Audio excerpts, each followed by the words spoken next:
En estos tiempos nuestros, tan volátiles e inconsistentes, en los que la figura del educador no pocas veces es maltratada, necesitamos oír una voz autorizada que reivindique la vocación del educador, al mismo tiempo que ponga luz en la ambigüedad y sectarismo reinante en materia educativa. Agradecemos su presencia en esta, que ya es su tierra, y entre nosotros, educadores cristianos. Pues muy buenos días a todos. Gracias en primer lugar por esta presentación, también por la invitación. La verdad es que tenía muchas ganas de venir a León. La última vez fue por Semana Santa y es una ocasión de oro poder venir un fin de semana a León, y además que voy a prolongar hasta Morgovejo, que es el pueblo donde veraneo. Lo agradezco. Y además en esta primera jornada del maestro, del educador cristiano, lo agradezco porque ojalá sea la primera de una serie de jornadas que se vayan celebrando de un modo periódico. El título que da pie a esta conferencia fue objeto de reflexión en un libro que se acaba de citar, que no voy a reproducir porque el libro ya está escrito, y además hay elementos que no formularía de la misma manera, sino que trataré de desarrollar de otro modo, sobre todo considerando lo que hemos vivido, este escenario de pandemia que ha alterado significativamente las comunidades educativas, las instituciones, los modos de producción, los modos de consumo. De algún modo ha representado un verdadero terremoto, un verdadero huracán, del que nos estamos de algún modo recuperando. Ya nos gustaría poder hablar de tiempo post-pandémico, ¿no? Pero de hecho estamos en un tiempo transpandémico, ¿no? Lo estamos cruzando y esperamos que pronto lo dejemos atrás como un episodio de nuestra historia reciente. La verdad es que la tentación sería de hablar de las razones del desencanto educativo. Y de hecho voy a subrayar la pasión por educar y el entusiasmo por educar.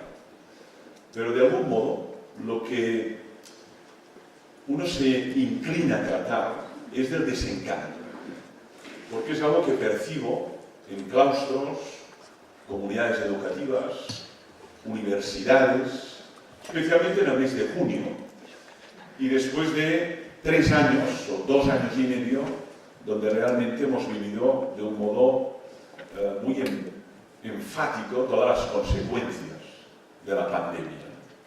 Y hay cansancio, hay agotamiento incluso. En algunos casos incluso un agotamiento que ha derivado en formas de patología psíquica, de trastornos, que vemos en los adolescentes, que vemos en jóvenes y que vemos también en colegas de nuestros claustros, ¿no? Por lo tanto, de algún modo, lo más fácil sería hablar del desencanto. Y creo que lo más difícil es tratar de recuperar la pasión por educar, ¿no? O el entusiasmo por educar. Bueno, a mí me gustan los retos difíciles, tanto a nivel deportivo, como a nivel académico, como a nivel laboral, ¿no? Y aunque realmente me encontraría más cómodo hablando del desencanto, yo creo que lo que necesitamos es razones para recuperar la pasión, o la ilusión, o el entusiasmo para educar. Y además esto me parece que es imprescindible en un educador. El alumno se da cuenta. El alumno se da cuenta si el educador siente la pasión por educar o se arrastra por el aula esperando que suene el timbre y desaparecer a la velocidad de la luz hasta el lunes. Sí que se da cuenta, claro que se da cuenta. Se da cuenta si se entrega, si realmente vive su vocación, o está allí para llenar un vacío de algo hay que vivir y luego, si puede ser, fugarse lo más rápidamente posible. Si en nuestras comunidades educativas abunda del desencanto, pues pierden su razón de ser, pierden su fuerza, pierden su carisma, pierden su identidad. En cambio, ¿qué diferencia es, ¿no? Cuando en una institución, comunidad educativa, sea pública, privada, concertada, hay un núcleo de profesores que viven con verdadera pasión lo que hacen. Eso la llamamos a veces la fuerza intrínseca, motivación intrínseca. A mí me gusta hablar de entusiasmo, ¿no? Y no depende de la edad. Hay maestras de 63 años que llevan ya 40 años dejándose la piel en el aula, que empiezan en el mes de septiembre con un entusiasmo. Dices, bueno, pero ¿usted cómo alimenta este entusiasmo? ¿Que está en otro mundo? ¿No está en la misma aula que yo? Y que a mí también ocurre lo contrario, que encontramos a maestras muy jóvenes, o maestros, que apenas hace 2 años han dejado la facultad de magisterio, de ciencias de educación, y están quemadas. Dice, qué asco, no aguanto más, me he equivocado. Ojalá pueda olvidarme ya de los alumnos, empezar a hacer gestión o administración con tal de no verles más. Pues si tienes 25 años, hace 3 años que saliste de la facultad, ¿qué ha pasado? ¿Qué te ha pasado? ¿Qué te han hecho? ¿Cómo el sistema no ha cuidado esta vocación? Como si fuera un tesoro. Por tanto, aquí no depende de edades, ni siquiera de ámbitos. Hay ámbitos que uno diría, bueno, es que yo estoy en un entorno socialmente muy problemático. Hay mucha diversidad cultural. Hay además precariedad. Hay además conflictividad. Y por lo tanto, naturalmente, si estuviera en otro entorno, pues todavía tendría la vocación, pero en este entorno la ha ido perdiendo día a día. ¿No es verdad? Conozco maestros que actúan en barrios, zonas enormemente conflictivas, donde incluso están amenazados físicamente, ¿no? Su integridad física, y tienen una vocación que dices, pero bueno, cada día es una batalla, y sin embargo, no has perdido la ilusión, no has perdido el entusiasmo. ¿Cómo lo has hecho? ¿Cuál es la clave? Y claro, filosóficamente hay muy pocos textos que traten el entusiasmo. La pasión, muchos. Por ejemplo, la gran obra de Descartes, ¿no? Las pasiones del alma. Es un texto extraordinario. Generalmente recordamos el discurso del método, el principio de la filosofía moderna. Pero en las pasiones del alma hay una especie de mosaico de todas las pasiones que podemos experimentar los seres humanos, ¿no? Desde las pasiones más tóxicas, la ira, el odio, el resentimiento, la rabia, la culpa, la angustia, hasta las emociones más tonificantes, ¿no? Pues el entusiasmo, o el enamoramiento, o el amor. Son pasiones que, si uno muere sin haberlas vivido, has vivido realmente. Pero específicamente sobre el entusiasmo hay muy poco. De hecho, hay una obra clásica de un pensador inglés, que es Shaftesbury, que es Cartas sobre el entusiasmo. La tenemos además traducida a nuestra lengua, ¿no? La Carta sobre el entusiasmo. Y es donde intenta explicar el enigma del entusiasmo. Porque hay personas que permanecen firmes en el entusiasmo hasta el final de su vida y todavía en el aula pues gozan como si tuvieran 25 años, y otros en cambio que hace tiempo que la dejaron y ahora se arrastran esperando que venga el viernes. Esto es un enigma, no hay una explicación ni racional, ni científica, ni un análisis ontogenético que permita decir, si se dan estas variables, el entusiasmo persiste. Si no se dan, disminuye, desaparece o se volatiliza. No, no tenemos la fórmula del entusiasmo. Si la tuviéramos, ¿qué director o directora no la utilizaría? Pero no solo del ámbito educativo, del ámbito económico, empresarial, del ámbito social, del ámbito deportivo, del ámbito de las administraciones públicas, ¿no? ¿Hay algún funcionario todavía entusiasmado con su labor? Hombre, claro que lo debe haber, pero qué bueno que hubiera más, ¿no? Y de hecho lo que le interesa a cualquier directora o director de una comunidad educativa, concertada o pública, que hay algunos, es, hombre, Queremos introducir en nuestra comunidad personas competentes, que conozcan bien su materia, que sepan transmitir bien sus conocimientos, pero que sientan entusiasmo por eso que hacen. ¿Y eso en qué parte del currículum está puesto?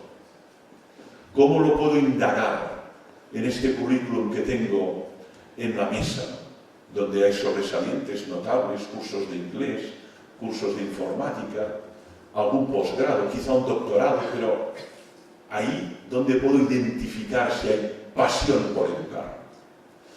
Bien, por tanto la cuestión es muy compleja. Hablar de desencanto sería fácil. Además, hay tantas razones, solo escribo algunas, ¿no? Una que aparece cada año, que es el cansancio del mes de junio. Es distinto hablar en septiembre que en junio. Tengo la suerte de hablar ambos meses a públicos muy distintos, ¿no? Ayer estaba en Andorra, ¿no?, hablando a maestros andorranos, ¿no? Y la misma percepción tuve, ¿no?, que en junio la moral de la tropa está por los suelos. En septiembre la gente se ha recuperado y aguanta hasta Navidad. Aguanta hasta Navidad. Y vuelve a recuperarse. Pero en junio está, casi diría, troceado, ¿no? Luego las razones del desencanto son muchas. Una es la de junio, pero hay más. La volatilidad legislativa, ¿no? Vivimos en un país donde desde la muerte de Franco, al menos 8 reformas legislativas. Esto no se ha dado en ningún otro país europeo. ¿Por qué tantas reformas legislativas? ¿Por qué tantos cambios legislativos? Con lo que esto representa en todos los planos, de créditos, competencias, asignaturas que entran, que salen, profesores que van, que vienen, materias que ahora tienen valor, ahora no tienen ningún valor. No lo llevo a mi terreno gremial, que es el terreno de la filosofía. Yo podría hacer un discurso muy gremial y reivindicativo. No lo haré, no me corresponde, lo he hecho en otros lugares, pero en cualquier caso, algo que también es motivador del desencanto es la volatilidad legislativa. No dura nada. Ahora hablamos de una, ¿cuánto durará? Por tanto, cuidado, hay que verlo con una cierta perspectiva, ¿no? El buen maestro, a pesar de que las leyes sean, pues esto, ¿no?, inadecuadas o se hayan desarrollado en un entorno muy alejado de la vida real, el buen maestro sigue trabajando bien, a pesar de las leyes, y sigue pensando en lo fundamental. El mal maestro, depende de la ley, todavía es peor maestro. Por tanto, es verdad, hay otro motivo de desencanto, que es la volatilidad legislativa. Se ha dicho antes, la falta de reconocimiento, no solo económico, si comparamos escandinavos o centroeuropeos, ¿no?, sino también social, ¿no?, sino también social. No todo es el sueldo a final de mes, que naturalmente cuenta. Tenemos hijos, hay que pagar hipotecas, ¿no? Pero el reconocimiento social también cuenta, ¿no?, ser alguien. Pues no, el educador y el maestro no es nadie en la sociedad, aparentemente. Antes están los influencers, los youtubers, los artistas, los futbolistas, los empresarios, los cantantes, pero el maestro educador. Y sin embargo, sin esta figura no hay civilización, no hay construcción de personas, no hay transformación de la sociedad. Naturalmente que eso cuenta a la hora del desencanto. Es distinto vivir en un lugar donde tú llegas, dices que eres maestro y cuenta, eres alguien, tienes autoridad, que no significa poder, la distinción es muy importante entre autoritas y potestas, que en un lugar que cuando dices maestro no tiene ningún tipo de relieve social o de prestigio, de reconocimiento, ni social ni económico, que eso naturalmente alimenta el desencanto. La hiperpaternidad, ¿no? Padres y madres hiperproteccionistas que fiscalizan terriblemente la tarea del educador y cuestionan su tarea y su método y se ingieren en su trabajo, ¿no? Y a veces le hace muy difícil la práctica de educar, especialmente si en su hogar no educan o deseducan. Entonces el maestro experimenta la soledad. Oye, pero este niño en casa Estos mensajes no le llegan nunca. Nunca le llegan estos mensajes. Solo es aquí, en este ámbito escolar, donde subrayamos estos mensajes educativos. Ustedes han dimitido en masa. Entonces, ¿por qué tienen hijos ustedes? ¿Por qué han engendrado?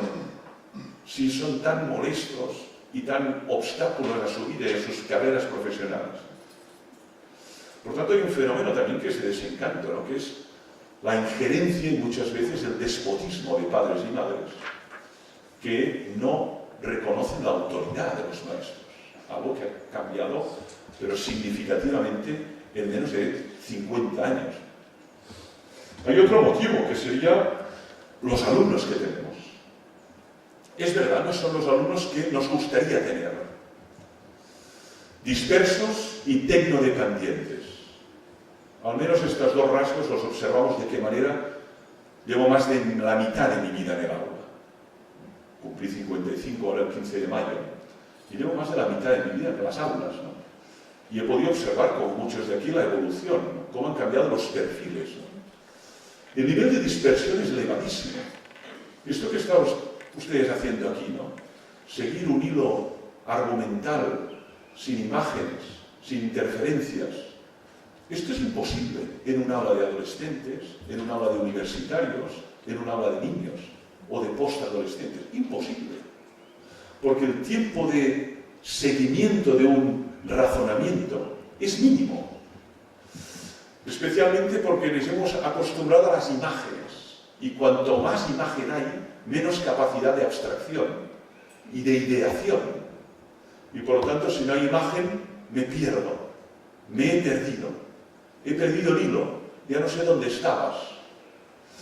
Claro, la dispersión hace muy difícil la praxis educativa. ¿Cómo educar a alguien que va saltando de pantalla en pantalla? ¿Cómo suscitar en él la concentración? Que esté pendiente ahora de este verso, o de esta regla gramatical, o de lo que es la fotosíntesis, o de lo que es o fue la guerra civil, o de este poema de García Lorca, o de este aforismo de Heráclito, ¿no? Por lo tanto, tenemos un combate enorme en el aula, que es contra la dispersión mental y emocional, especialmente activada por las tecnologías de la información y de la comunicación. A más introducción de las TIC, mucho más se incrementa el nivel de dispersión mental y emocional. Y mucho más difícil son los niveles de concentración y de rendimiento académico. Y es que es lógico. Me atraen tantos estímulos, ¿cómo voy a estar pendiente solo de este texto? Ahora, si no hubiera nada más y solo hay este texto, pues estoy frente al texto. Pero hay tanto para ver y tan seductor que lo que usted está diciendo o explicando, y hace mucho rato que he perdido el hilo. Dispersos y tecnodependientes. Incluso algunos autores hablan de tecnoadictos, que entonces ya hablamos de un nivel de patología muy alto, que es la síndrome de abstinencia. Necesito el consumo digital para poder vivir. Si no tengo malestar, tengo angustia, tengo desazón. Por tanto, las razones del malestar serían muchos. Hay una además en clave cristiana que también quiero indicar, ¿no? Ustedes son anacrónicos. Su propuesta es anacrónica. Ya no sirve para el tiempo presente ni para el futuro. Los que nos ubicamos en una identidad cristiana, es mi caso, tenemos que poder responder a esta objeción. La objeción es muy interesante. Educar es preparar al educando para que pueda vivir noblemente en la sociedad del futuro. Les tenemos que equipar bien.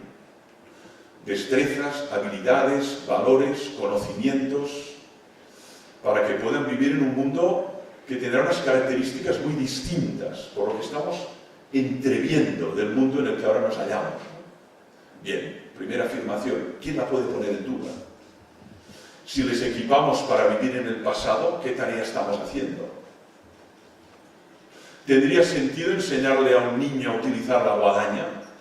Bueno, a nivel folclórico y a nivel de memoria, sí, Mira, tu abuelo la utilizaba con frecuencia, y tu bisabuelo y el padre de tu bisabuelo.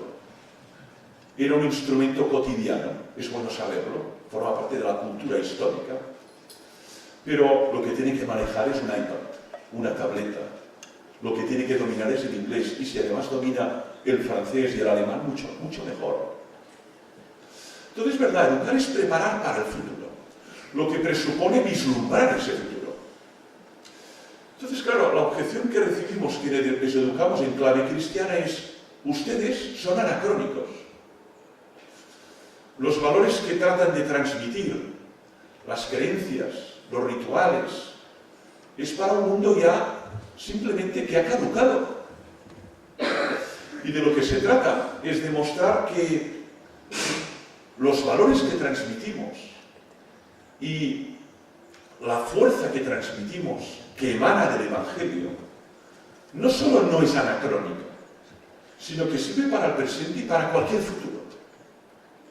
Voy a poner un ejemplo, ¿no? Hay un valor que no solo está en el Evangelio, que es el valor de la prudencia, la virtud cardinal. Está en Aristóteles, Ética Nicómaco, siglo IV a.C., prudencia en latín, ¿no? Y la prudencia, bueno, independientemente de cuál sea el escenario de futuro, ¿cómo no va a ser un activo transmitir ese valor a un niño hoy de 15, 14 o 13 años? Independientemente de dónde acabe trabajando, qué lengua acabe hablando y qué sistema informática o operacional utilice, si es prudente, naufragará menos en la vida, seguro. Esto es un valor, digamos, perennemente válido. Y si es una persona amable, tendrá más capacidad de cohesionar equipos y liderar bien un hospital, un partido político, un sindicato o una universidad. ¿Qué quiero indicar eso? Que hay valores que son perennemente válidos, a pesar de los cambios, transformaciones, metamorfosis que hay en nuestra sociedad. Y yo creo que el Evangelio es un depósito de estos valores permanentemente válidos. Otra cosa es cómo los transmitimos, de qué manera, qué resistencias nos encontramos, qué dificultades. Pero anacrónico no, anacrónico no. Siempre la tarea educativa exige este movimiento dialéctico, ¿no?, entre lo que hemos heredado del pasado y no podemos descartar porque sigue siendo valioso, y lo que tenemos que introducir de lo nuevo para poder incorporar a ese niño en una sociedad muy, muy diferente de la que hemos vivido. Siempre es un juego entre lo nuevo y lo antiguo. Hay formas de educar que llamamos tradicionalistas o arcaizantes, porque descartan todo lo nuevo, nada, lo nuevo fuera, y solo les equipamos con lo viejo. Y cuando salen de esa burbuja que llamamos colegio, se estrellan, porque no saben manejar ni un iPad. Y dices, oye, es que, ¿pero tú de dónde has salido? Pero también hay que pensar lo otro, que es el otro extremo, ¿no? Vamos a olvidarnos de las parábolas, vamos a olvidarnos del Eclesiastés, vamos a olvidarnos de las bienaventuranzas, porque todo eso ya no sirve para nada. Y solo digital, informática, competencias que tienen que ver con el uso y manejo tecnológico. Ya. ¿De acuerdo? Tendrá ese dominio técnico, pero tendrá esos valores que le van a permitir enfrentarse a las 1000 situaciones complicadas de su vida: enfermedades, despidos, separaciones, fracasos y muerte de seres amados. ¿Cómo va a enfrentarse a todo eso si no tiene este equipaje que son los intangibles, los valores? Por tanto, me da la impresión que cuando hablamos de pasión por educar, ahora entro en eso, tenemos de entrada que recordar los fines de la educación. La mayoría de los claustros, el diálogo raramente se produce sobre los fines. Se reflexiona sobre el método, cómo hacerlo. Y es necesario, ¿no?, la didáctica, la pedagogía. Se reflexiona sobre la evaluación, cómo hay que evaluar. No es fácil. ¿Cómo hay que ser justo en la evaluación? Desde junio, exámenes. Yo examiné el jueves y examino el lunes y, por lo tanto, es un verbo que practicamos los que educamos. Llega un momento que uno tiene que evaluar, ¿no? Y evaluar con justicia y con rigor, ¿no? Diga lo que diga la ley vigente. Educar con justicia y con rigor, ¿no? Bien, pero raramente hablamos de los fines. ¿Y para qué educamos? Y yo creo que es lo fundamental. Para recuperar la ilusión, o la pasión, o el entusiasmo. La clave es el fin, el objetivo. Si el objetivo es noble, si el objetivo es realmente un objetivo que colma las expectativas de un ser humano, la ilusión permanece. Ahora, si el objetivo es un bien, un fin muy relevante en la sociedad, es lógico que uno al final dice o diga, merece la pena. La pregunta es, ¿a qué dedicamos nuestro talento? Hay jóvenes con un gran talento que emergen de la universidad, pero no van a cualquier empresa. Dice, mira, yo mi talento lo quiero dedicar a una organización que sirva para algo en la sociedad. Una ONG, una universidad, un laboratorio que estudie una vacuna contra ese tipo de virus. No me interesa dar mi talento a un multimillonario porque todavía sea más rico de lo que es y me vaya exprimiendo como un limón. Ahí no voy a dar mi talento. Oye, pero te va a pagar mucho, da igual. Pero en cambio, sí que tiene sentido dar mi talento a esta ONG para que estos niños tengan acceso al agua potable en un poblado de Eritrea.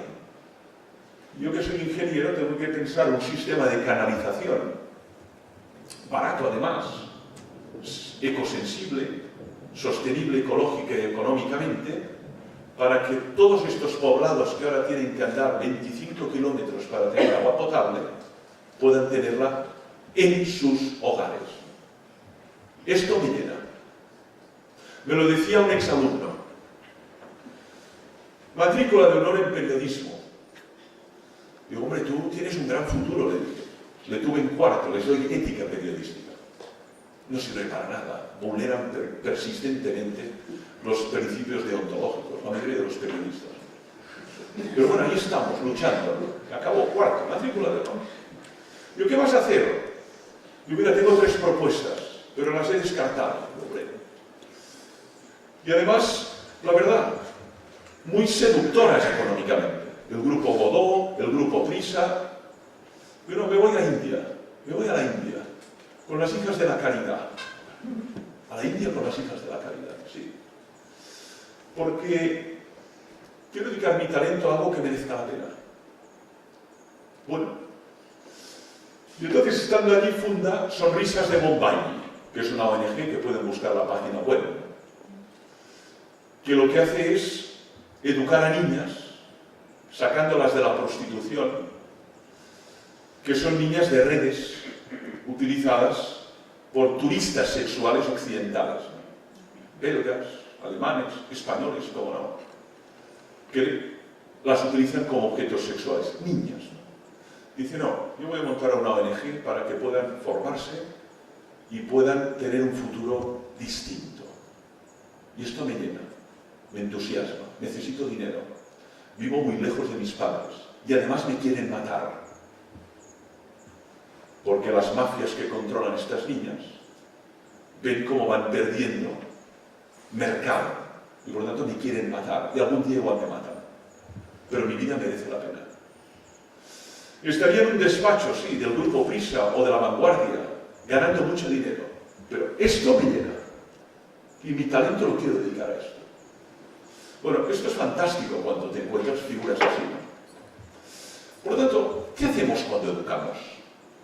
Yo creo que básicamente el fin es doble.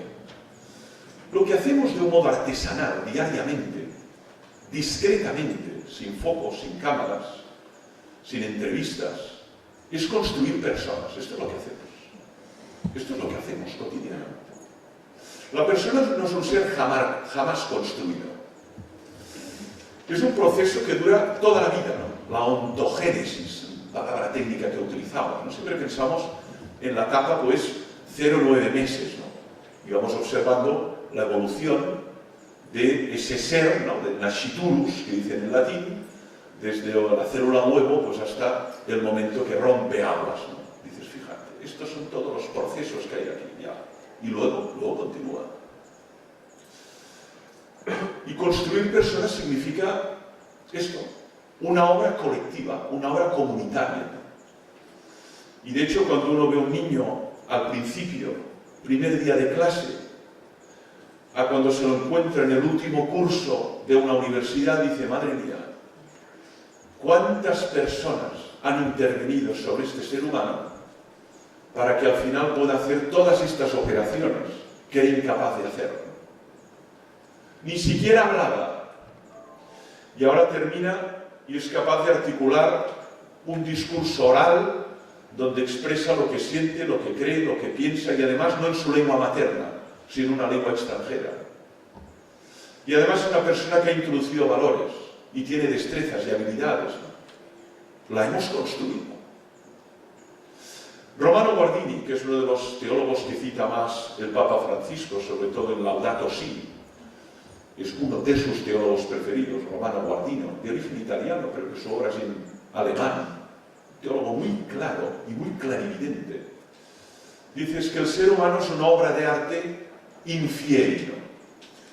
Esta expresión latina, infieri, significa que se está haciendo, ¿no? En gerundio.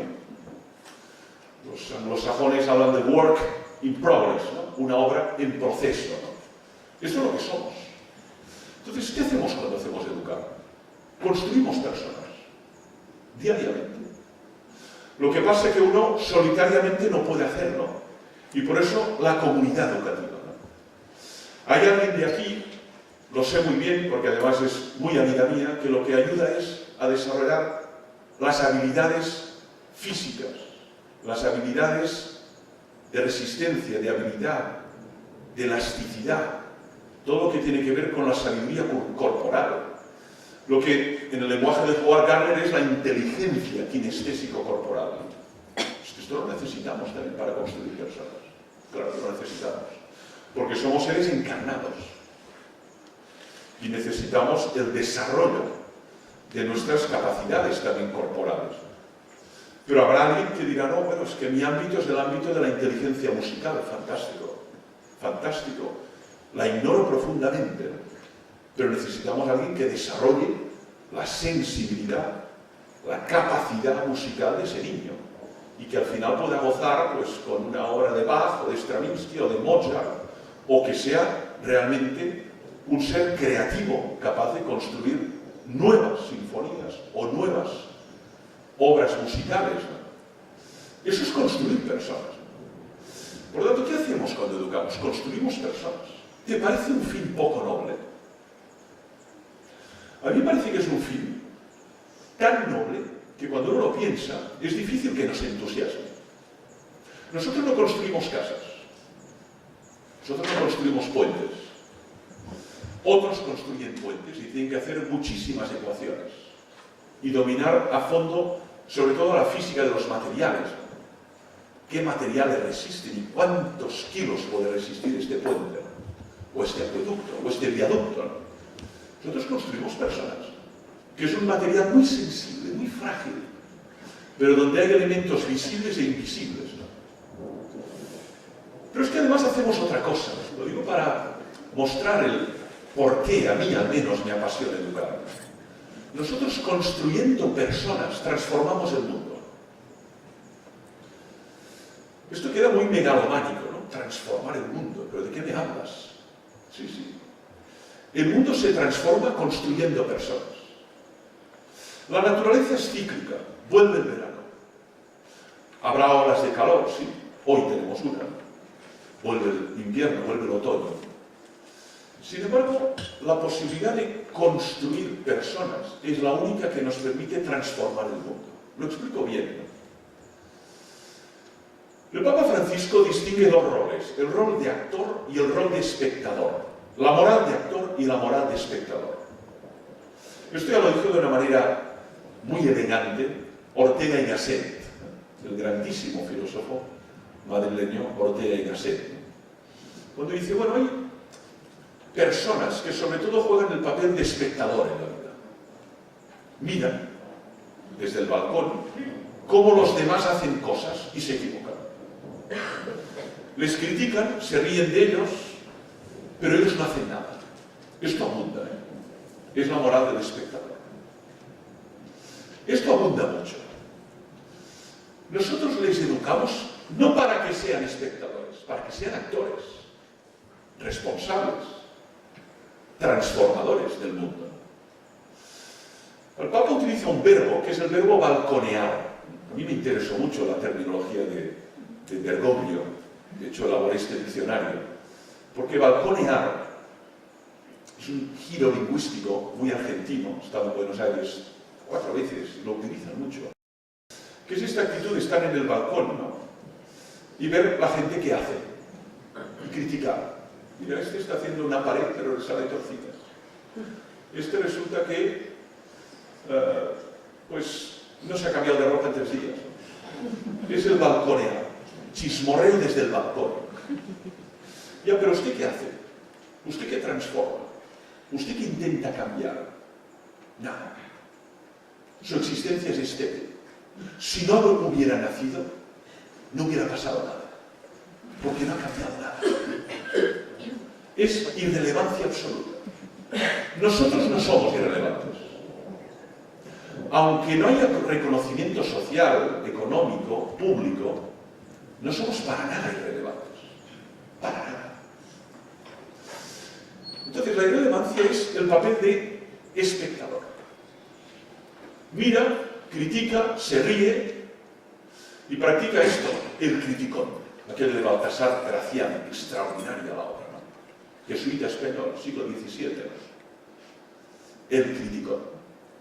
En cambio, el espectador, lo que queremos es que se transforme en un actor. Y si es actor, podrá transformar el mundo. Lo que queremos es que al salir de nuestras comunidades educativas tengan pasión por transformar el mundo. Cada cual según sus dones, lo hemos visto en la oración, ¿no? Sus talentos. Y también según su inclinación, pero que no se queden solo viendo que el mundo cae a trozos y se lamenten de ese espectáculo de final del mundo, como si fuera esto, ¿no? El apocalipsis, ¿no? Sino que tengan voluntad de transformar empresas, mundo deportivo, mundo social, mundo económico, mundo cultural, transformarlo, mejorarlo, dignificarlo, ¿no? Esto es lo mejor que podemos aportar a la sociedad. Alguien que diga no. Decía Albert Camus en El hombre rebelde, muy interesante, primera línea. ¿Qué es el hombre rebelde? El que dice no. No voy a tragarme esto. No voy a aceptar eso. No voy a mirar a otro lado. Voy a entregarme para que haya más justicia, más paz, más solidaridad, más ecosensibilidad. Cada uno en el campo que considere necesario. Por lo tanto, ¿cómo no va a ilusionar una tarea así? Construimos personas para transformar el mundo, no para repetir el mundo que tenemos. Y algunos lo van a transformar a través de sus innovaciones biotecnológicas y otros a través de su manera de liderar organizaciones o a través de su reivindicación sindical o política o a través de su intervención en determinados ámbitos de la administración pública. Punto final. Punto final tiene que ver con los escenarios de futuro.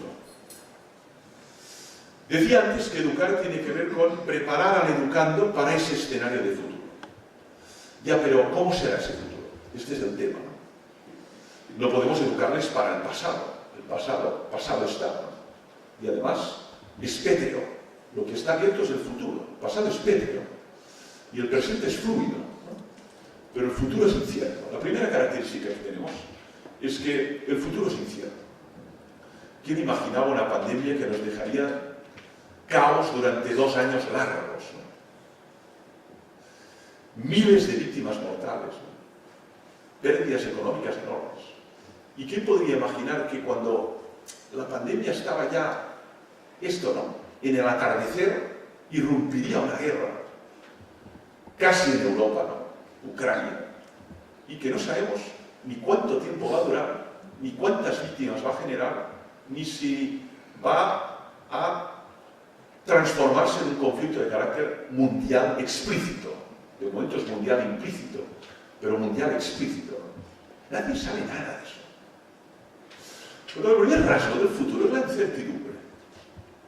Ya, ¿y qué tenemos que hacer como escuela? Sobre todo subrayar un valor, que es la ductilidad, la capacidad de adaptación, la capacidad de flexibilidad a entornos muy distintos. Lo rígido no tiene futuro. Si uno educa a una persona solo para hacer este movimiento, le he educado para que haga este movimiento, pero ahora este movimiento lo hace un artefacto dotado de inteligencia artificial 24 horas al día, 365 días al año, y no se cansa de más, y es mucho más barato para la organización. ¿Esta persona qué va a hacer si solo se la ha educado para hacer esto? Está muerta. Necesitamos educandos dúctiles, polifacéticos, con una gran capacidad adaptativa, que puedan trabajar en países distintos, con sistemas distintos, con máquinas distintas y con oficios que ni siquiera podemos todavía nombrar. Oficios que ni siquiera podemos nombrar y que de aquí a 20 años serán oficios muy reconocidos. Eso nos obliga a una educación muy generalista, pero que permita esa adaptación.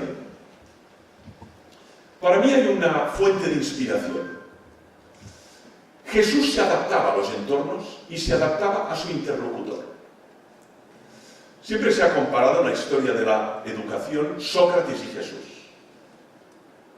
Hay libros y libros comparando los dos grandes maestros de la cultura occidental. Otra cosa es si vamos a Oriente, ¿no? Que al menos habría que citar 3. Siddhartha Gautama, el Buda, Confucio y Lao Tse, ¿no? Estos 3 para hablar de los grandes referentes o los grandes maestros del mundo, del enorme mundo oriental. Pero si hablamos de Occidente, Sócrates y Jesús, bien. Jesús se adaptaba, articulaba un discurso cuyo fin era hacerse entender, y era diferente si hablaba a un niño, a una mujer adúltera, a un publicano o a un escriba. Esto es la capacidad de ductilidad, de adaptación. Ahora el mensaje siempre es el mismo, pero hay que adaptarse a las situaciones. Eso el buen maestro lo tiene muy claro. Y el buen profesor universitario también. Yo me encuentro con profesores en la universidad que esto no lo dominan para nada. Y año tras año van perdiendo alumnos. Lógico. Porque el alumno viene menos preparado. La ESO ha destruido prácticamente su última neurona. Prácticamente la última. Y les tienes sentados en primero de una escuela de ingeniería. Y ese catedrático que hace 30 años que enseña fundamentos matemáticos de la arquitectura, dice, yo no voy a cambiar el nivel. 95% suspendido. Yo no me adapto. Se adapten ellos a mí. Ellos a mí. No yo a ellos. Tiene sus argumentos, cuidado, los puentes no tienen que caer, ¿eh? Tienen sus argumentos. Pero yo creo que el educador se adapta. Va a buscar al educando donde está, aunque esté en el 7º infierno, lo va a buscar, le da la mano para elevarlo. ¿Dónde está? ¿Qué lengua habla? ¿Qué se tatúa? ¿Cuál es su mundo? ¿En qué metaverso está peregrinando? Le voy a buscar allí, pero para enseñarle lo que no sabe. Le voy a enseñar vistas, paisajes que nunca ha visto. ¿No te has dado cuenta? Aquí tienes a San Juan de la Cruz. ¿No te has dado cuenta? Aquí tienes a Santa Teresa de Jesús.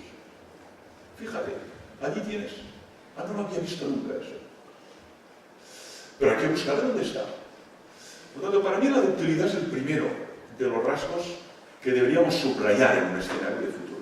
Hay otro rasgo de este futuro que se avecina, ¿no? Que es el caos digital. Les tenemos cada vez más sumergidos en la gran olla digital, ¿no? O el gran océano digital.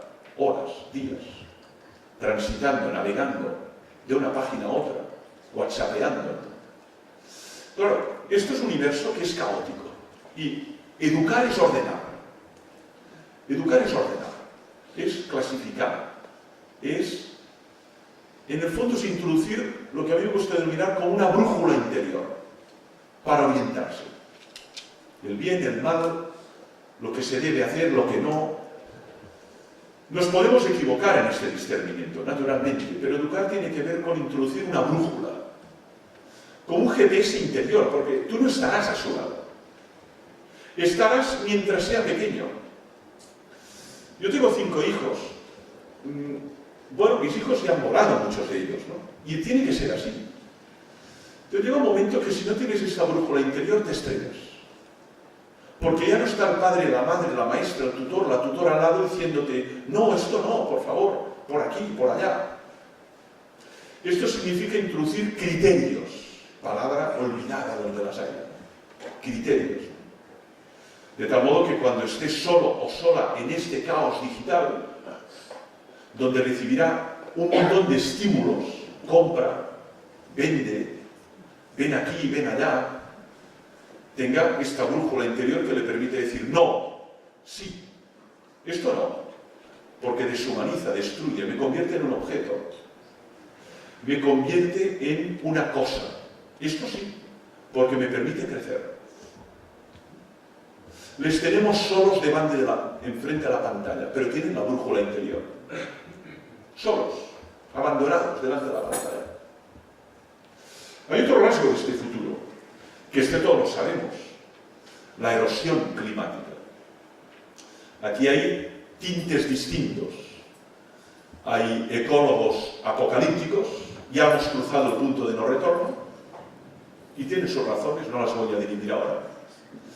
Hay ecólogos optimistas, es decir, no, todavía hay posibilidades de no cruzar el punto de no retorno, pero solo si hay una conversión espiritual de la humanidad, que es algo que desarrolla muy a fondo el Papa Francisco en Laudato Si, la necesidad de una conversión ecológica profunda, no superficial, no de fachada, sino profunda. Es decir, vamos a cambiar nuestros estilos de producción, de consumo, de traslado, porque si no, no hay futuro para ellos. Cuando decimos la humanidad, pensamos en algo muy abstracto. No hay futuro para la humanidad y todo el mundo sigue viviendo igual. Pero si dices, no hay futuro para tus nietos o para tus bisnietos, dices, ojo, yo quiero que tengan futuro. ¿Qué hay que hacer? Pero la humanidad es una abstracción en la que nunca introduces a tus nietos. Son los demás la humanidad. Entonces, ¿esto que exige? Personas, educar personas que sean ecosensibles, ¿no? Yo creo que en esto realmente se están haciendo grandes pasos. Lo observo en muchos de mis universitarios, ¿no? La ductilidad, son mucho más dúctiles que nosotros, al menos que yo. Y son muy ecosensibles. Y eso les lleva también al consumo consciente o responsable, ¿no? Esto no lo voy a consumir, porque esta empresa no trabaja bien. Esta sí. Esta sí. Porque por cada pizza que me como, plantan un árbol en, qué sé yo, en un desierto. Y por lo tanto yo me siento bien. Me como la pizza que me gusta, pero además me siento corresponsable en la reforestación del mundo. Esta pizza es un poco más barata, pero no contribuye a neutralizar el cambio climático. No me verán más en este restaurante. Entonces creo que el escenario del futuro exige esta conversión ecológica. Y finalmente, dos ideas más. La desigualdad. Los que hacen prospectiva son los que intentan anticipar el futuro, ¿no? El mundo 2040. Ahora estamos en la agenda ONU 2030, ¿no? Los famosos 17 Objetivos de Desarrollo Sostenible, que la mayoría de organizaciones se han sumado a ellos, ¿no? Bien, fantástico, nada que decir. Ojo, el 2030 no fue dicho por casualidad, ¿eh? Fue dicho porque hay bastante unanimidad entre los ecólogos que es el punto de no retorno.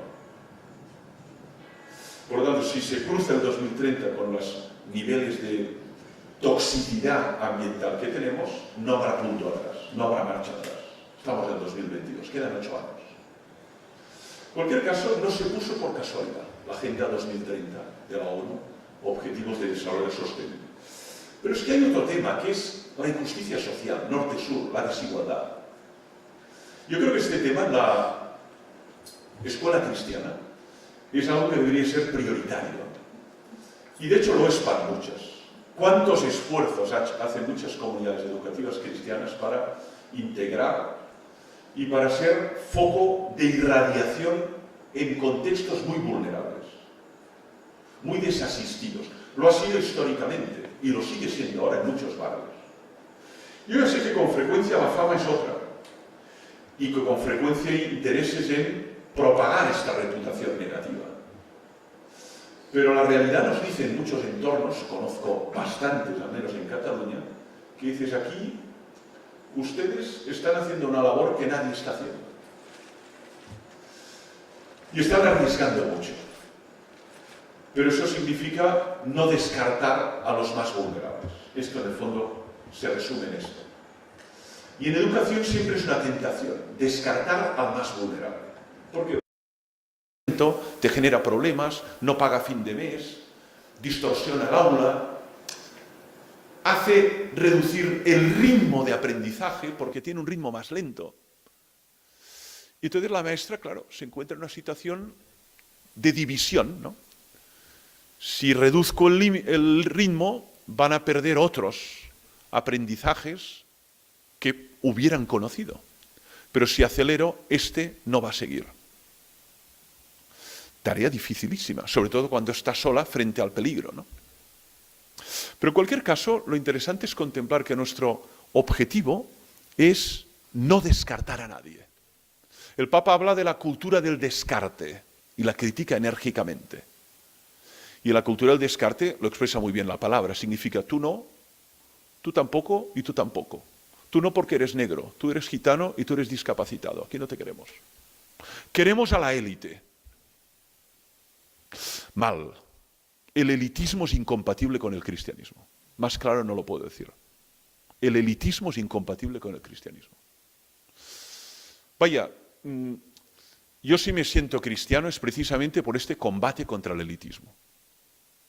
Ahora, no queremos para nada mostrar que la cultura de la integración o la cultura del encuentro es muy difícil, muy arriesgada y tiene costes elevadísimos.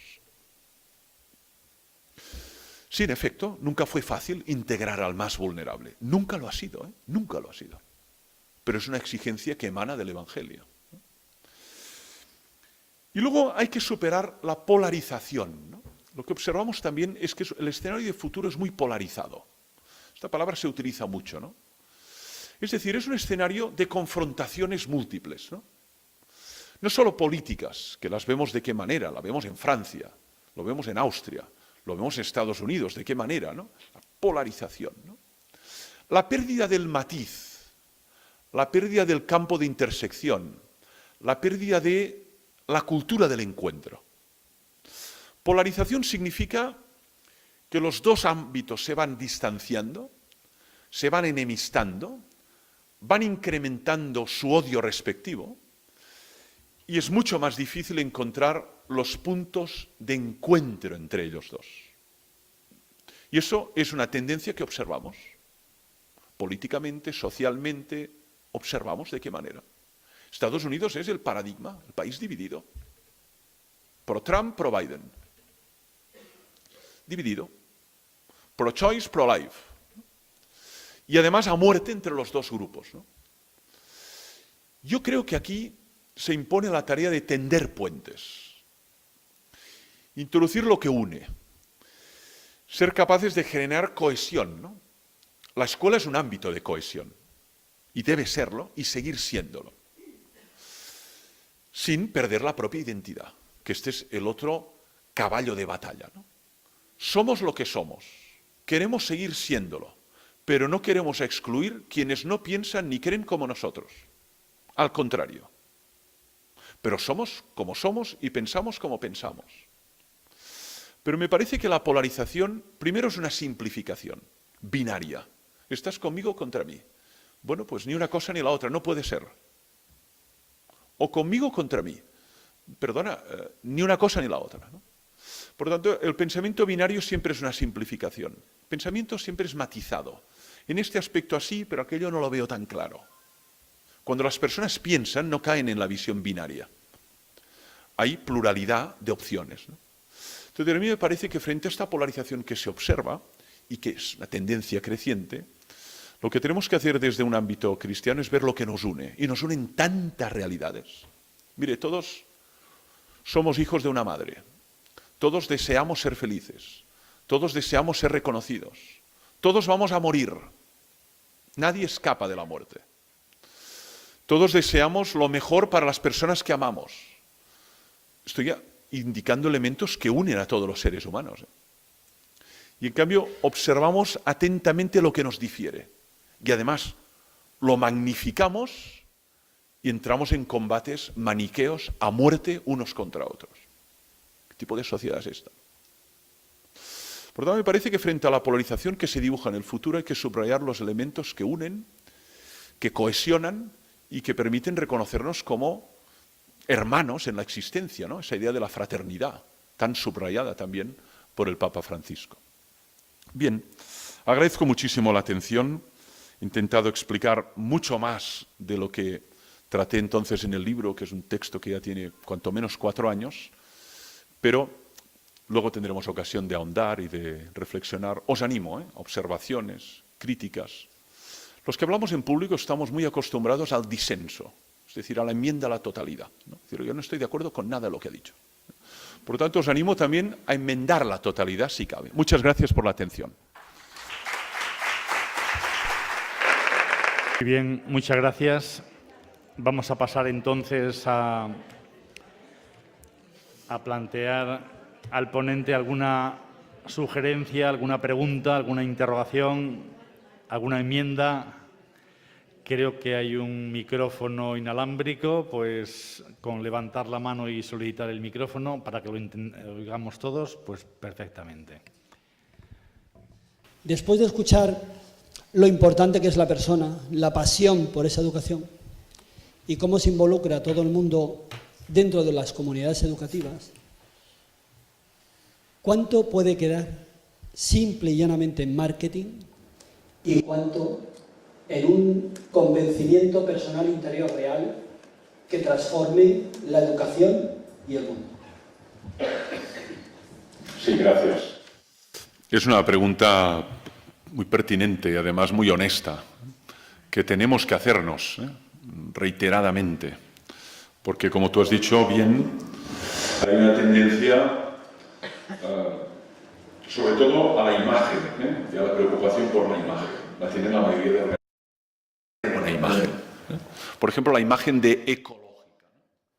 Ya, pero ¿lo son realmente? Esta es la pregunta, ¿no? Ustedes dicen que son ecológicos, pero ¿lo son realmente? ¿No? Ustedes dicen que son sociales, pero ¿lo son realmente? Ustedes dicen que son cristianos, pero ¿lo son realmente? Es decir, si Jesús entrara en una escuela diría, esto me suena, ¿no? O diría, esto no tiene nada que ver con lo que yo imaginé, ¿no? Nada que ver, ¿no? El diálogo entre el inquisidor, ¿no?, de Dostoyevsky es justamente esto, ¿no? Por tanto, ¿qué queda más allá del marketing? Yo creo que esto solo lo podemos verificar en los hechos. Es decir, puedes decir, no, esta organización es ecológica, no porque lo diga en la página web, no porque he hecho una especie de esto, ¿no?, de greenwashing, ¿no?, ha limpiado en verde su imagen digital, sino porque, fíjate, tienen placas solares en todo el techo, ¿no? ¡Ah, caray! Y además reciclan. Y además tienen un parking de bicicletas para que todos los profesores puedan venir sin tener que utilizar el coche y además no se le robe la bicicleta, ¿no? Y además no utilizan papel ya, solo utilizan comunicación digital, ¿no? Ah, dicen que lo son, pero lo son. Por tanto, para mí, la única forma de verificar si es marketing o algo más que marketing son los hechos. Facta, como dicen en latín, ¿no? Los hechos hablan por sí mismos, ¿no? Y eso a nosotros nos exige mucho, porque nosotros nos presentamos como comunidad educativa cristiana, ¿no? Y la exigencia es muy alta, ¿no? Dice, bueno, ya cogen ustedes los más vulnerables, ya practican la misericordia con los más difíciles, ya son ecosensibles. Bueno, cuidado, esto son muchas cosas a la vez, ¿no? Pero solo lo somos realmente si se manifiestan los hechos que practicamos cotidianamente. Por tanto, nunca se puede verificar a priori, hay que verificarlo a posteriori, después de observar cómo hacen lo que hacen, cómo educan, cómo sirven los platos o cómo enseñan matemáticas en ese colegio, ¿no? A posteriori uno puede verificar si es puro marketing o es realidad. Gracias.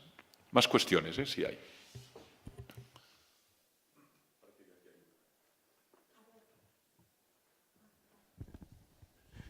Yo quería comentar, has hablado de entusiasmar. ¿Cómo entusiasmar a los claustros de profesores? Yo soy de un colegio concertado, para que se crean realmente que estamos llamados a una misión, que nuestra vocación es una misión, una llamada a eso, a construir personas y a transformar el mundo. Hay muchos que no se lo creen. Sí. Es la gran pregunta, es la gran pregunta. ¿Cómo funciona la mecánica del entusiasmo? Y si tuviéramos la respuesta, la compraría cualquier empresario, ¿no? Porque además está demostrado, ¿no?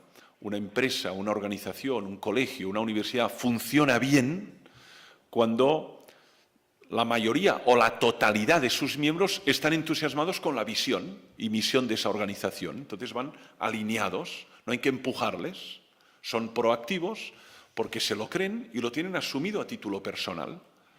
Y entonces no hay que arrastrar ni caer en lo que se llama la motivación extrínseca, ¿no? Que es la zanahoria. Hombre, te voy a dar esto si haces esto. Te voy a dar estas vacaciones, sí. Te voy a aumentar un poco, sí. Entonces son motivaciones extrínsecas para que vayas andando delante de la zanahoria, ¿no? Pues si tienes la motivación intrínseca, es que no es necesario eso. Algunos de aquí nos gusta correr, ¿no? Y no tenemos ninguna motivación extrínseca. Simplemente nos apasiona salir a correr por la mañana, gozar de la naturaleza. A veces hace frío, a veces hace calor, a veces está nevado, a veces hace un calor terrible, subida, bajada, piedras, pero lo ideal sería que el profesor, indistintamente del terreno, experimentara esa misma pasión, ¿no? Claro, y usted me pregunta, ¿cuál es la fórmula? Es que ni siquiera el dar testimonio, ¿no? Dices que a mí esto me entusiasma. Esto no presupone que al otro le va a entusiasmar. A ti sí, pero a mí no. ¿Qué quieres que te diga? Pasa con el cine, pasa con un libro, pasa con una música. Me entusiasma Arnold Schoenberg, ¿no? El padre del dodecatonismo, ¿no? Que es una música, recuerden, Viena, años 20, ¿no? Dices, bueno, pues es que yo no la puedo resistir. Incluso tengo que apagar, porque me resulta muy disonante, ¿no? Por lo tanto, no sabemos cómo funciona esto del entusiasmo, ¿no? Y de hecho a Jesús algunos le siguieron con entusiasmo, pero una gran mayoría se quedaron igual. Pero hubo una minoría que sintió tal entusiasmo que empezó a irradiar el querigma, ¿no?, por todo el mundo, ¿no? ¿A quién le hubiera dicho a San Pablo, Pablo de Tarso, que experimentaría esa conversión y que se convertiría en el principal propulsor del cristianismo en Europa, ¿no?, sobre todo en el Mediterráneo? Pues ni él mismo lo imaginaba, ¿no? Entonces, a mí me parece que nosotros tenemos que hablar de cuál es nuestro propósito y, naturalmente, tratar de conectar con el máximo número de personas que sienten esta visión en sus propias pieles y en su propia carne, ¿no? Pero no lo podemos garantizar, ni asegurar, ni menos aún fidelizar en el tiempo, ¿no? Igual la ha perdido. Hay que alimentarla, hay que nutrirla. Una jornada de esta naturaleza puede obedecer a este fin y otras, ¿no? Pero es un tema muy enigmático el del entusiasmo, ¿eh? No tenemos la fórmula ni tenemos la clave de cómo garantizarlo y cómo fidelizarlo en el tiempo, ¿eh? Personas que se cansan y pierden el encanto. Me he desencantado. Bueno, qué lástima, pero aquí necesitamos personas entusiasmadas. Gracias.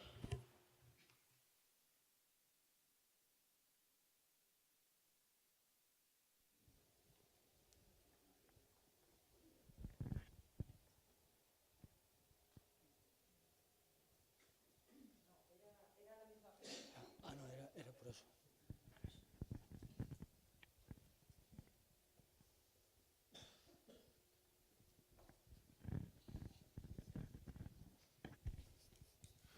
Sí, adelante. Sí, mira, ¿cómo mantener el entusiasmo? Por ejemplo, cuando en una clase, digamos, incluimos a todos, empezando por mí, ¿no? Que soy guatemalteco y tengo en mi clase a uno que es africano, a uno que es gitano, a los búlgaros, ahora a los ucranianos. Y cuando, claro, son gente de exclusión, me incluyo yo también, que entonces al ser gente que venimos de un mundo excluido, claro, la clase pues tiene su fama, ¿no? O sea, la clase empieza a decir, esta clase, claro, ahí están los gitanos, tal. Y luego además hay mezclas a gente pues que supuestamente son de bilingüe, que tienen gran nivel, pero claro, como tenemos ahí a gente de diferentes nacionalidades, de diferentes realidades, ¿no? Y de diferentes maneras de vivir, también incluso el mismo catolicismo, ¿no? Porque el catolicismo es muy plural. Y entonces, claro, tenemos mala fama, mala tal, porque tenemos tanta pluralidad que al final la clase se cuestiona, ¿no? A ver, ¿que esto para dónde va? ¿No? Gracias a ti. Es la pregunta, creo, más oportuna en contextos de pluralidad tan emergente como en el que nos encontramos, ¿no? No hay una respuesta fácil a esta pregunta. La respuesta fácil es: tenemos que disminuir las ratios, por supuesto, y tenemos que ampliar los maestros y profesores que pueden atender y acompañar a atender esta diversidad emergente, ¿no? Lo hemos visto con la crisis de refugiados de Ucrania, ¿no? Un tema que a mí me ha tocado especialmente. Yo tengo un hijo adoptado de Ucrania, además, ¿no? Y por lo tanto este tema lo hemos seguido con mucha atención y detenimiento en mi familia, como pueden imaginar, aunque él ya tiene 21 años y lo adoptamos con 4. Pero todas esas ciudades que observamos con ruinas, ¿no? Pues algunas de esas yo estuve, ¿no?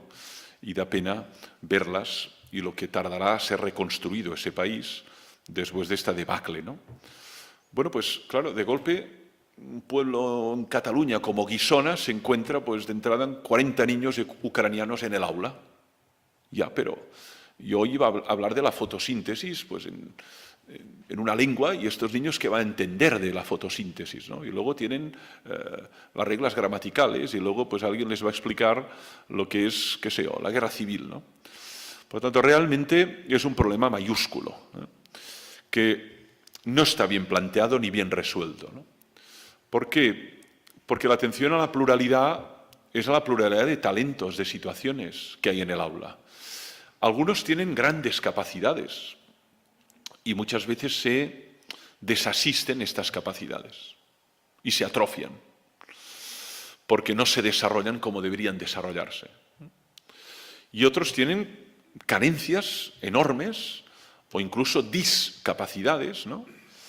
Que requieren de un ritmo mucho más lento y de una atención mucho más cuidadosa y de una repetición, y la maestra no se puede multiplicar en 3, en 4 o 5 y tener 3 clones por el aula, cada uno impartiendo clases distintas, ¿no? Es la misma persona.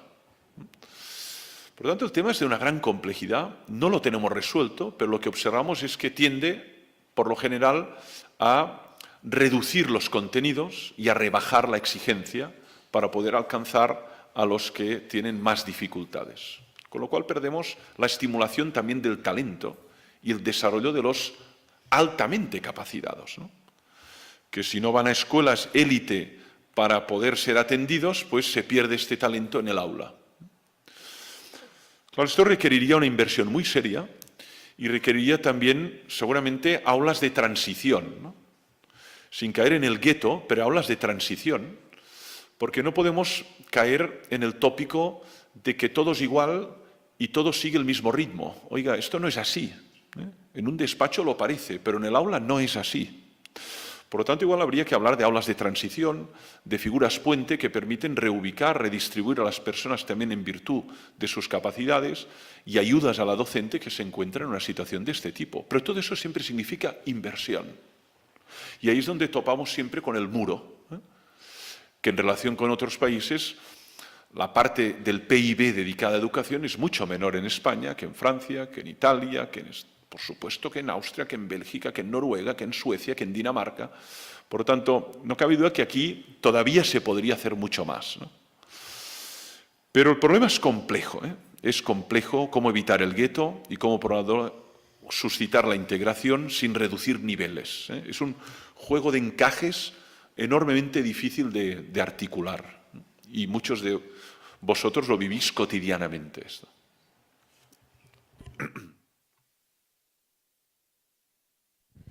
Sobre las tecnologías, yo siempre he sido un profesor muy pro TIC, muy pro nuevas tecnologías, introducirlas en el aula, bueno, creo que como casi todos, pero sí que es verdad que tampoco sé muy bien por qué, desde hace un tiempo, un año así, estoy cambiando, me estoy quedando un poco en tierra de nadie porque les estoy cogiendo algo de recelo por la sobreexposición que hay fuera de la escuela, pues lo que usted comentaba antes de pues, tantas pantallas que tienen los alumnos, y sí que empiezo a ver como que la escuela a lo mejor tiene que ser un poco, no sé si el último reducto, pero librarla un poco de esa sobreexposición, porque al final en el medio muchas veces se va, si no la educación, muchas veces los niños se centran en lo que es el tener el iPad, la tablet, ver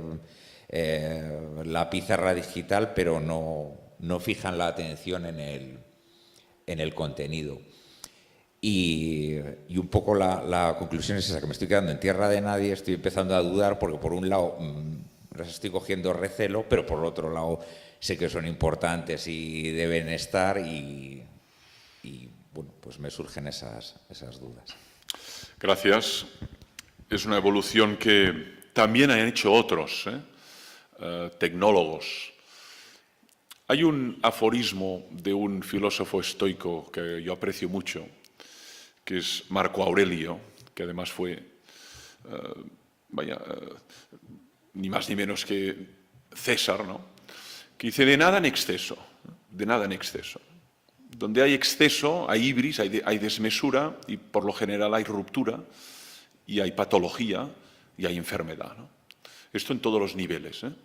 El exceso, por lo general, conlleva todo tipo de problemas. Lo vemos en el exceso de comida, ¿no? Pues, mire, obesidad mórbida, ¿no? Por lo tanto, el exceso no es una buena norma, ¿no? Sino todo en su justa medida, ¿no? Bien, el problema es identificar qué es la justa medida, ¿no? Lo digo porque fácilmente o se cae en un discurso tecnofílico o tecnofóbico, ¿no? Y podéis identificar en el claustro estos dos tipos de perfiles, ¿no? Hay profesores, maestras, maestros, sobre todo tecnofóbicos, ¿no? Porque la tecnología la observan como un obstáculo, incluso como un enemigo en el vínculo con el educando. Es decir, antes sí que podíamos hacer clase como Dios manda. Ahora es una batalla contra la dispersión, es una batalla contra un montón de posverdades que circulan por la red. Ya no te puedes fiar de si ese trabajo lo ha hecho él o simplemente ha hecho recorta y pega de la red y tenemos que pasar un programa antiplagios para ver si esta tesis es real o es una tesis plagiada, algo muy habitual en España y en algunas universidades más. Por lo tanto, esto es el tecnofóbico, que generalmente es un perfil de profesores de 40 para arriba. Yo estaría entre los tecnofóbicos fácilmente. Pero luego están los tecnofílicos, es decir, no. La tecnología representa realmente la gran mejora de la educación. Esto permitirá llegar a todos, mejorar significativamente las competencias, abrirá unas posibilidades enormes para los contenidos, para la didáctica, podrán ver lo que habían visto antes en una imagen pequeña en un libro en toda la pantalla, y es verdad, ¿no? Y es verdad todo eso también, ¿no? Entonces es verdad que hay que evitar esa caída, de nuevo el pensamiento binario, ¿no? Tecnofilia, tecnofobia, ¿no? Siempre el pensamiento binario es maniqueo, ¿no? Y simplificador. ¿Qué ha pasado en la escuela? Que muchas veces para presentarnos como una escuela moderna, a la altura del tiempo, bien situada y para ganar mercados, sobre todo en un contexto de desierto demográfico o de gran penuria demográfica, muchas veces poner músculo tecnológico ha representado que el padre y la madre han optado por esa institución educativa. Es que aquí tenemos ordenadores, tenemos conexión, los niños ya no escriben en papel, ya no hablan, todo es digital, todo es pantalla. Y dices, caray, ¿no? Y además mire qué instalaciones deportivas, ¿no? Por tanto, muchas veces se ha presentado como anzuelo de marketing, con tal de que, en un contexto donde vamos a tirar del niño unos y otros para llenar aulas y poder tener los conciertos, pues simplemente se ha presentado la tecnología como índice de progreso. Yo creo que hay que ir con mucho cuidado, con mucho cuidado. ¿Por qué? Porque realmente hay que introducirles en la tecnología. No podemos tener analfabetos digitales y analfabetos tecnológicos porque el mundo tiene este cariz, ¿no? Pero luego estamos perdiendo unas habilidades enormes, ¿no? Hay verdaderas carencias, ¿no?, en muchos universitarios, ¿no? Por ejemplo, su expresión oral. Su expresión oral. Oiga, exprese estas ideas. Verdaderas dificultades en su lengua materna. Ya no digo en otra lengua, en su lengua materna. Exprese estas ideas, ¿no? Le hemos acostumbrado a teclear delante de una pantalla e ir poniendo eslóganes e imágenes. Y así, pues, trabajos de final de grado, trabajos de final de máster, tesis. Digo, ¿usted ahora me puede explicar este problema sin leer nada? ¿Lo que siente lo puede expresar sin leer nada? Carencias orales, carencias, ya no hablo de la escritura o de la lectura, ¿no? Incluso gestuales. El lenguaje gestual, que es el lenguaje del mime, del payaso, de la actriz, del actor, es un lenguaje que requiere su entrenamiento. Si usted es un cuerpo adosado a un teclado y delante de una pantalla que hace esto, a la hora de expresar sentimientos, emociones con el cuerpo, también queda enormemente atrofiado ese cuerpo, ¿no? Pensemos en la danza, ¿no? Es un ejercicio, una gramática del cuerpo, pero enormemente exigente, ¿no? Entonces, naturalmente que hay que educar en eso, en todo lo que representan las tecnologías. ¿Cómo no? ¿Qué escuela va a descartar eso? No podemos caer en este tipo de anacronismos, pero por otro lado, ¿qué tipo de carencias o déficits genera esta hipertrofia de lo tecnológico, ¿no? Para no hablar de carencias de tipo espiritual o carencias de tipo moral que observas en muchas de estas personas tan hábiles y diestras en lo tecnológico. Nosotros hablamos siempre de una educación integral, no de una educación unidimensional. Integral significa todas las áreas de la persona y todas sus dimensiones. Y yo creo que estamos lejos de eso en muchos ámbitos, ¿eh? Y dices, oye, tú te has pasado 16 años en una comunidad educativa y tienes estos déficits a la hora de escribir o de expresarte oralmente. ¿Qué hemos hecho? ¿Cuántas veces has expresado oralmente o por escrito tus sentimientos? Pues muy poco. Qué mal, ¿eh? Porque ahora tienes verdaderas dificultades en decirle a alguien lo que sientes, ¿no? Por tanto, hay que evitar este exceso, esta hipertrofia, ¿eh? Y hay que explicar a los padres que esto no es progreso. Únicamente esto no es progreso, ¿eh? Y que queremos una educación integral de sus hijos, no que sean cuerpos adosados a un teclado y que lo manejen muy rápidamente y que te descarguen en un momento una tarjeta de embarque. Esto es fantástico, pero ¿y las demás habilidades? Gracias.